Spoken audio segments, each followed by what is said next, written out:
Israël demain, c'est l'émission des innovations en Israël. Olivier Granilic vous fait découvrir chaque semaine toutes les nouveautés dans le domaine des nouvelles technologies, de la médecine et du social. Israël demain, c'est l'émission qui parle du futur sur Studio Qualita. Bonjour à tous et bonjour à toutes, Olivier Granilic au micro, très heureux de vous retrouver pour un nouveau numéro de Israël demain, l'émission des innovations en Israël sur Studio Qualita. Et aujourd'hui nous allons parler de médecine et plus particulièrement de gynécologie avec docteur Yehuda Jaoui. Alors Jaoui, Dajou, on va en parler dans quelques instants. D'abord merci d'être avec nous aujourd'hui, docteur, dans les studios de Studio Qualita. Alors, vous êtes une personnalité connue du monde francophone de Jérusalem, puisque vous avez exercé depuis de longues années ici à Jérusalem. Maintenant, vous habitez à Tel Aviv. Racontez-nous d'abord, avant qu'on rentre dans le sujet pour lequel vous êtes aujourd'hui venu, racontez-nous un peu votre parcours. Combien de temps vous êtes en Israël ? Eh bien, écoutez, je suis arrivé en Israël en 88, décembre 88. J'ai été installé à Marseille. Je m'étais installé en mai 68 à Marseille. Des dates importantes. Et auparavant, je venais de Tunis. Je suis né à Tunis. Mes parents, eux, venaient d'Algérie. Ils se sont installés en France. Donc, on était français en Tunisie. Et à l'âge de 11 ans, mon père a décidé de venir s'installer à Marseille. Et donc, c'est là que j'ai commencé mes études au lycée. Thiers, et ensuite à la faculté de médecine de Marseille. Une petite anecdote pour vous expliquer à propos de ce nom que j'ai modifié et auquel je suis revenu, le nom la source de mon nom. Quand ma mère, alors que j'étais au lycée Carnot à Tunis, ma mère a voulu m'inscrire évidemment au lycée Thiers à Marseille. Et quand nous sommes présentés devant la directrice, cette dame nous a dit « Mais Madame Jaoui, pourquoi voulez-vous inscrire votre fils dans un lycée, mettez-le plutôt dans une école professionnelle ?»« Mais pourquoi dites-vous cela, Madame ?» Bof, comme si les Arabes allaient passer le bac. Ah oui. Je vous signale que c'était en 48. Et donc, d'ici, depuis... Bon, cette chose-là m'a marqué, évidemment, toute ma vie, mais m'a renforcé aussi. Et donc, lorsque je suis parti faire mon service militaire en France, j'ai décidé de modifier, de franciser mon nom. Ça a été quelque chose qui a troublé mon père, bien entendu. Et par contre, ma mère m'avait un petit peu encouragé. Et donc, évidemment, en revenant en Israël, avec mes enfants, je suis revenu aux sources et j'ai retrouvé mon nom hébraïque, Yehuda et Jaoui, qui est d'ailleurs un nom qui veut dire en hébreu le tsori, c'est-à-dire une des parties du ktoret que l'on brûle dans le temple. Donc voilà, retour aux sources, retour au nom originel. Alors pour la petite histoire, Iyar, c'est aussi la date de l'indépendance de l'État d'Israël, mais c'est le même jour, pas la même année, on ne dira pas l'année, mais c'est le même jour où vous êtes né. Donc vous avez un lien très particulier avec l'État d'Israël. Absolument. Quand on a fait la Théouda Zéhout, on m'a dit, tu sais quel jour tu es né ?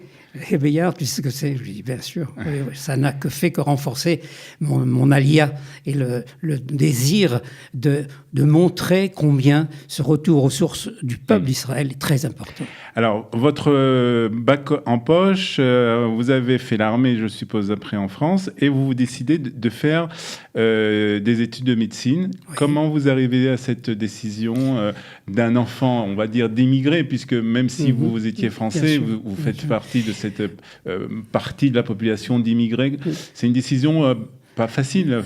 Écoutez, non, ça a été tout à fait naturel. Déjà, en 3e, au lycée, j'étais très intéressé par les sciences naturelles. Et puis, je voulais, quand j'ai passé le bac, m'orienter vers la médecine. Et j'ai été reçu donc en médecine et j'ai eu la chance de voir un accouchement dès les premiers mois de mon arrivée à la faculté de médecine.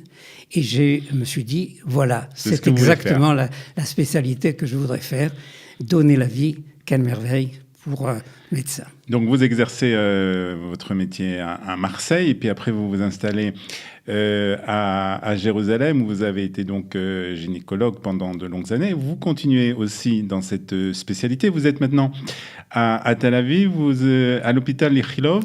Oui, j'ai été reçu à l'hôpital Ichilov. Ça n'a pas été facile, bien que exerçant déjà depuis plusieurs années en Israël. Je pense qu'on a dû se dire qu'est-ce que c'est que ce docteur qui, à son âge, veut continuer à travailler. Et puis finalement, vous savez, l'intégration en Israël, même prétendant, c'est la volonté de vouloir faire partie de ce peuple, de ce pays. Et finalement, on réussit. C'est un encouragement. Alors justement, on parle beaucoup maintenant en ce moment, et Kalita s'occupe beaucoup de tout ce qui est les diplômes pour l'adaptation justement des médecins en Israël, etc. Comment ça s'est passé pour vous lorsque vous êtes arrivé il y a 30 ans ? Eh bien, je suis venu d'abord, comme beaucoup de médecins, faire une visite avant, et puis on me suis inscrit il y avait un concours pour être chef de service à Shaare Zedek, l'hôpital Shaare Zedek, et j'étais parmi les 12 candidats pour se présenter, et j'ai dit que mon alias, ce serait en décembre. Et lorsque je suis arrivé en décembre, on m'a dit le concours a été annulé, c'est le professeur Diamant qui a été nommé. Les bonnes surprises, les bonnes surprises. Bonne surprise. Bon, 6 mois d'Ulpan, 6 mois où on s'est intéressé uniquement à l'intégration, à apprendre l'hébreu. Et au bout de 6 mois, je me suis présenté à l'hôpital Hadassah. On m'a dit, mais il faut que tu passes les examens. Qu'est-ce que c'est que ça? Bon, après tant d'années, bon, après quelques difficultés où on a voulu me mettre comme stagiaire, mais j'ai accepté, je savais que je voulais rester, et finalement j'ai montré que je savais opérer, que je savais mon métier. Donc vous avez et j'ai eu l'équivalence. Très très bien. Alors on va parler plus particulièrement d'innovation, puisque c'est le sujet de cette émission. Alors on va parler d'un sujet qui est très important, qui est féminin, bien entendu, puisqu'on parle de gynécologie. On va parler du col de l'utérus, et plus particulièrement des maladies qui sont liées au col de l'utérus. Alors, dites-nous d'abord quelques mots sur ça, sur ce sujet. Eh bien, écoutez, les maladies cancéreuses du col, ce sont les maladies en seconde position les plus fréquentes chez la femme, après le sein. Et donc, pour le col de l'utérus a cette particularité que c'est un organe génital interne, mais qui est accessible à la vue en mettant un spéculum. Et donc, on peut découvrir des lésions de ce col avec un appareil qu'on appelle le colposcope, qui permet d'avoir une focale qui met au point sur le col, en profondeur, et avec un éclairage particulier et un grossissement. Et donc, on apprend les transformations pathologiques de ce col qui mènent à une lésion cancéreuse. Donc, les grandes pathologies de cette partie du corps, ce sont des lésions, qui peuvent être cancéreuses ou pas. Oui, c'est la lésion la plus importante que l'on recherche. Mais, et votre question est intéressante parce qu'on sait, il y a eu un travail récent, statistiquement, disons, sur 1000 femmes, on sait qu'il y a 20 femmes qui peuvent avoir des lésions soit cancéreuses, soit précancéreuses, soit menant à un cancer. Ça veut dire qu'il y a aussi 980 femmes qui n'ont pas de lésions, mais qui peuvent avoir une pathologie qui va se transformer ultérieurement en lésion cancéreuse. D'où l'intérêt de justement faire un travail de détection, de prévention justement, en analysant donc le col de l'utérus par cette colposcopie, donc cette analyse en fait du col de l'utérus. Alors jusqu'à présent, comment se faisait? Comme vous nous l'avez expliqué un peu, mais expliquez-nous encore comment se faisait cette analyse. Jusqu'à présent, avant la découverte de la colposcopie, c'est un Allemand, Inselmann, qui a découvert ça en 1924. Il a fallu faire des travaux pour être au point à 25 cm de profondeur avec un éclairage, et ce colposcope s'est développé. Maintenant, il est aussi en lumière, non plus optique, mais aussi en lumière, comment dit-on ok. Comme, c'est pas grave. Ça va me revenir. Ouais. Et donc, cela permet d'examiner le col. Mais ces appareils de colposcopie sont des appareils lourds, avec assez onéreux, et qui demandent une spécialisation particulière. C'est-à-dire que tous les médecins, tous les gynécologues ne savent pas faire cette analyse, d'abord faire cet examen, et même s'ils savent le faire peut-être, ils ne savent pas exactement analyser les résultats. Alors, ce qui se passe, c'est que il y a une autre découverte qui était importante, c'est la découverte des pap tests, le frottis vaginal, qui a été découvert au début du siècle par Babès. Babès, on dit que c'est Papa Nicolaou, mais le premier, c'est un Roumain qui a découvert cette méthode. On prend des cellules du col et on les examine au microscope. Donc, au début, on ne faisait que cet examen-là, mais on prélève des cellules. Tandis que quand on fait de la colposcopie, on regarde l'entièreté du col. Donc, vous pouvez voir s'il est mal formé ou non. Et malheureusement, l'enseignement de cette partie de la gynécologie n'est pas diffusé à tous les gynécologues. Et donc, cet examen était réservé qu'à certains spécialistes à qui on adressait des patientes qui avaient un frottis anormal. À l'heure actuelle, je pense, avec Fernand Coupez, qui a été mon maître en colposcopie, puisque nous avons créé il y a maintenant 40 ans la Société française de colposcopie, on a montré que ce colposcope permettait aussi d'examiner les 980 femmes dont j'ai parlé qui n'avaient pas de lésions et qui pouvaient avoir un col qui se modifie.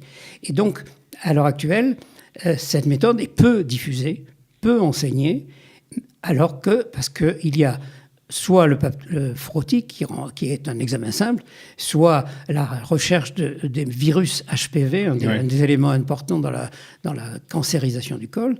Et donc, on a tendance à ne faire cet examen que par des médecins spécialisés. Et notre idée, et cet appareil dont je vais vous parler, permet à tous les gynécologues d'apprendre la méthode, d'avoir un appareil qui est simple, mobile, efficace, et qui permet d'apprendre la pathologie du col dans son entièreté. Alors justement, c'est l'innovation israélienne dont vous voulez nous parler, dont vous avez apporté aussi l'appareil. C'est en fait un appareil qui remplace donc cette colposcopie et qui permet de faire ça d'une façon beaucoup plus rapide, beaucoup plus simple et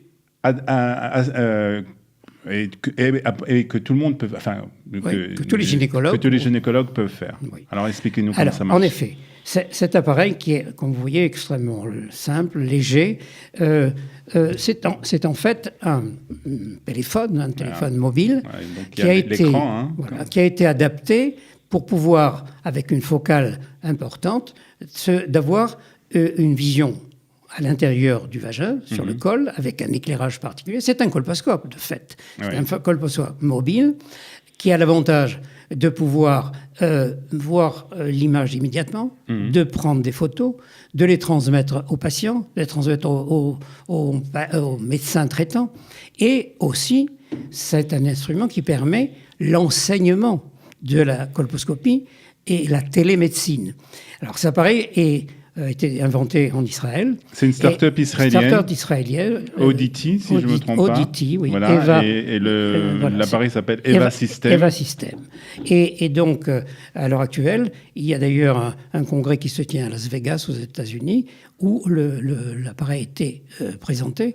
Personnellement, j'ai présenté déjà cet appareil à Paris, à la Société de colposcopie. Et récemment, j'ai été invité en Pologne, à la Société de colposcopie, pour présenter cet appareil qui permet à la fois donc, de mettre la colposcopie entre les mains de tous les gynécologues et de favoriser son enseignement et la télémédecine. Ça fait combien de temps que ça existe, cet appareil ? Cet appareil a moins d'un an. Moins d'un an, mais il commence à être diffusé non seulement dans les pays développés, mais aussi dans les pays sous-développés. Alors ça, c'est très important. En Asie. C'est très important comme sujet parce que, d'abord, en préparant l'émission, vous m'avez dit qu'il y avait un taux chez les femmes des maladies liées au col de l'utérus qui était beaucoup plus élevé dans les pays non développés, justement parce qu'il n'y a pas cette détection. Absolument. Et grâce à cet appareil, les médecins ou ceux qui se trouvent dans ces pays en voie de développement vont pouvoir faire cet examen plus facilement. Ça commence à se développer très bien en Afrique, en Inde. Il y a un marché à faire aussi en Chine. Et si vous voulez, c'est le médecin. Il y a un médecin qui peut faire l'examen, ou même une sage-femme ou une infirmière. Et transmettre l'image à un médecin. C'est toute l'idée, c'est pas seulement de faire de l'examen, mais grâce donc à ce système, de transmettre des images à un médecin qui se trouve peut-être à l'autre bout du monde. Et même dans un autre pays. Et donc avoir un avis, savoir analyser l'image, savoir où prendre la biopsie. C'est vraiment une innovation extraordinaire. Comme tous les gynécologues actuellement ont un appareil d'ultrason, l'échographe. Je pense que, à mon avis, cet appareil devrait être aussi un appareil qui est moins onéreux d'ailleurs qu'un échographe et qui permet d'examiner, voilà, très abordable, et qui permet de faire l'examen du col dans son entièreté. Il y a aussi, on utilise des colorants pour mettre en évidence.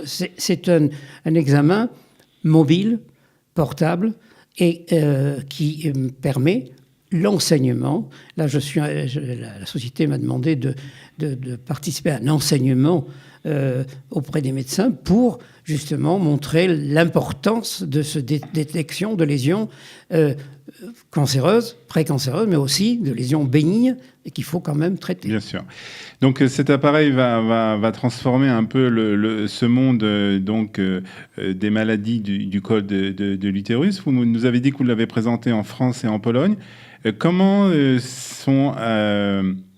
c'est accueilli dans ces pays-là? Je crois que vous dites bien entendu que vous venez d'Israël. Oui, c'est une innovation israélienne. D'ailleurs, j'ai commencé en Pologne mon exposé en disant Shalom, Shalom Aleichem. Ne vous inquiétez pas, je vais continuer en anglais, mais je tenais en tant qu'Israélien à commencer mon discours en hébreu. C'est important pour vous de préciser que c'est une technologie israélienne et que vous venez d'Israël. On parlait tout à l'heure de l'Alia. Ça fait 30 ans que je suis là. Je ne fais qu'encourager mes confrères qui sont encore en exil provisoirement de comprendre que c'est un pays qui est vraiment en accord avec notre nature. Et c'est d'Israël que l'on peut diffuser cette science que nous avons acquis dans des pays étrangers. Moi, j'ai eu une formation en France, mais je crois que nous diffusons d'ici un enseignement qui montre que ce pays est un pays qui a un passé, mais surtout un bel avenir.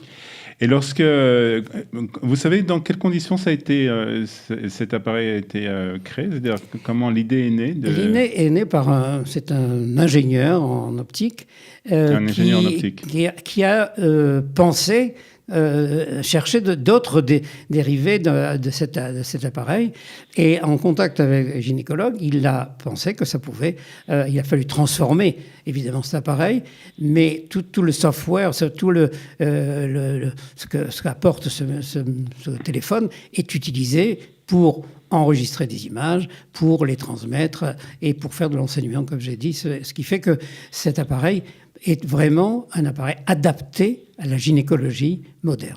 Donc c'est un appareil que sans doute on va retrouver très rapidement chez tous les gynécologues, non seulement en Israël, mais dans le monde entier. Donc il y aura encore une participation d'Israël dans ce domaine.